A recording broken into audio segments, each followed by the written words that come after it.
Hello, everyone, and welcome back to the 8th episode of the HappyBitch podcast.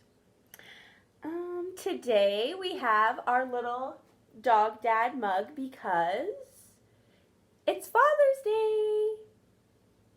Or wait, is Father's Day coming? It's soon, or it just passed. It's one or the other. So I just want to do a happy Father's Day shout out to my grandpa, because he was like my dad growing up, and he taught me like a lot of stuff, how to fix stuff, how to like all the yard work stuff, basically anything your dad should teach you, my grandpa taught me. So thank you, Grandpa. Happy Father's Day. I hope you have an amazing day. So today we are talking about my past and things I have overcome. Just a little drugs, abuse, and more. Here we go. So, one of the first things that I feel like I've kind of like overcome is not growing up with a dad. I still haven't met my father. I'm slowly working on it. I will meet him one day. And I'm going to do a full episode on the entire story because I know you guys are like thinking like, you never met your dad. Like, how does this happen? But stay tuned. I will do another episode in the future. I'm just not exactly ready to talk about it publicly yet, but I'm getting there.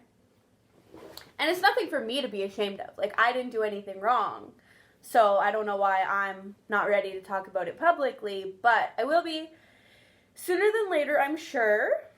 So stay tuned and you can learn more about that. I became a drug addict at the age of 14 years old. I started doing coke. It's I don't know why I'm laughing. It's not funny. The older I get, and looking back on that, I'm like, I was so fucking young. Like, I was a baby. What was I doing? So I started doing cocaine, meth, and ecstasy. Well, sorry, not meth. I didn't know I was doing meth at the time. But later in life, I realized that there's a lot of meth in ecstasy. So technically, I was doing meth at 14. In the form of ecstasy. So in the summer of between grade 9 and grade 10, I went to detox, and that was a good experience for me. Got to learn a lot about addiction, got to learn a lot about just a lot of different things. There's some really good workers in there, and they help you, and it's a great time. Also, I'm only going to touch on my drug addiction today because I am going to be 9 years sober in July. So I will do like a full extensive breakdown of all my drug use and all that kind of stuff in July to celebrate being 9 years sober, which is, I wouldn't say like a huge milestone for me because the longer I've been sober, the easier it gets. But at the same time, it's still a huge thing. Like, I quit doing crystal meth 9 years ago. Pat me on the back. Because it wasn't exactly the easiest thing I've ever done. It was fairly hard. But, like I said, I'll get more into that later. I got into an abusive relationship when I was 14, 15. I was in and out of that relationship for about 4 years. Yeah, it was really bad. He was mentally, physically, and verbally abusive. Just like, not to like downplay his side of the experience, but from what I understand, he didn't exactly grow up in the greatest household. I mean, not trying to put anyone down or anything like that, but this is just his side of that. So he grew up maybe where abuse was an okay thing, and then he just carried that on with him when he got into a relationship with me, and he was oh, like, it was so bad. Why the fuck did I waste 4 years of my life with someone who, like, obviously there was good times and bad times with any abusive relationship. You know, you have the big blow-ups and the abuse part of it, and then you have the I'm so sorry, I will never do it again, and you have the honeymoon phase, and it just goes back and forth, more or less. Until one day you realize that some people can change, but when you're that abusive, I don't necessarily know if you will ever be able to have a healthy, happy relationship. That's just my opinion. Yeah, so, like, he would hit me, call me names, tell me I'm worthless, no one's ever going to want me again. Just really bad stuff. Any kind of abuse you can imagine probably did that to me. The silver lining is that the first time I hit him is the last time he ever hit me. So he had went to hit me one day, and I just kind of attacked him.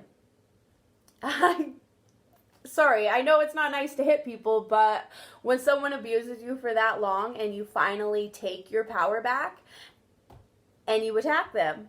So I grabbed him by the back of the shirt and kind of like threw him on the ground. He was a drug addict at this time. He was very skinny, very frail. Threw him on the ground, kind of just pounced on top of him and just fed him all the shots I could. And I feel like I needed that for closure. I don't think this is very healthy, but that's the truth. That's what happened. I'm sorry. So yeah, I got some closure out of that. So that was nice. So then that's kind of when we broke up, cut ties. Everything was good. That's probably about 18-ish. So from 18 to 20, I got super heavy into drugs. Smoking meth every day, not sleeping for 5-6 days on end. I lost a lot of weight. If you don't know about crystal meth,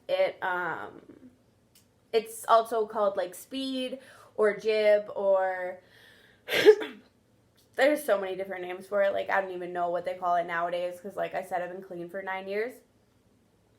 But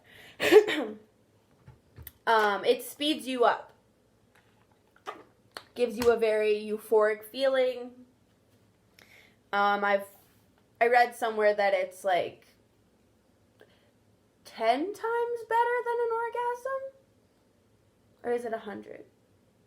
It's 10 or 100. I mean, that's a big difference, but you could see where, like, sex is great, as where, like, this drug is 10 to 100 times better. So, I'm not saying to do meth by any fucking means. I'm just saying this is why you can understand why people get addicted to it, because it is such a great feeling. And then it ruins your life, so just don't do it.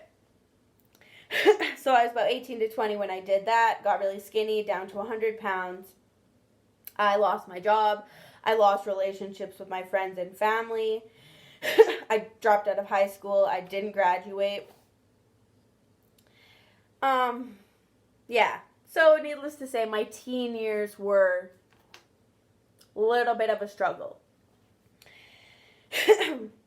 Why in the world am I telling you all of this?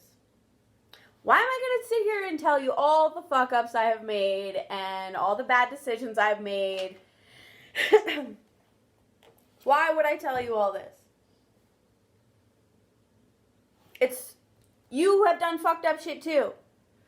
Maybe you're struggling with addiction right now. Maybe you're in an abusive relationship right now. It's never too late to change. It's never too late to ask for help. It's never too late to change the destiny of your life. I overcame so much, and you can too. We do recover. Not everyone who ever does drugs is just a junkie for the rest of their life. And it really upsets me when people see someone like a drug addict and they're like, oh, that's just another junkie. When it's like, that was me.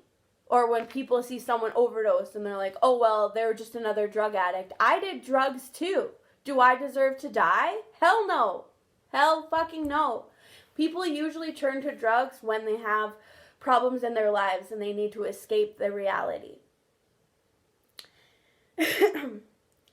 Now that I have a good life, I no longer need to escape reality. Even if you're a drug addict, you can come back. You can build a good life, and you can be happy.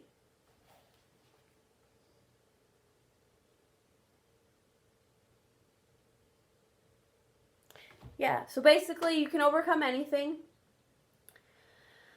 no matter what it is. Any absolute thing you can do. Don't let your past hold you down. Because your past, it's not a life sentence. You can wake up every day and start something new. It's never too late to build a happy, healthy life. I think that's pretty much all I have for you today. The bachelorette party's like 5 weeks away, so I'm getting very excited. Maximus is in this. Maximus is my dog for anybody listening on Anchor. You can check him out on YouTube, or he has his own Instagram, Maximus, letter J, Champagne. Also, this podcast has an Instagram. It's HappyBitch Podcast, all one word. And yeah, you can follow along. I put updates about when there's new episodes coming out. I'll also put like random memes and quotes that kind of help me get through life and get through the day. It's summer now. Get out there and live summer. Have a great life. Be happy. Don't be a bitch. I love you guys so much. Thank you so much for watching the podcast. I hope some of what I say resonates with you and can potentially help you. This is a nice, sweet, short episode. Yeah, I'll see you guys next week. Be happy. Don't be a bitch. Love you. Bye.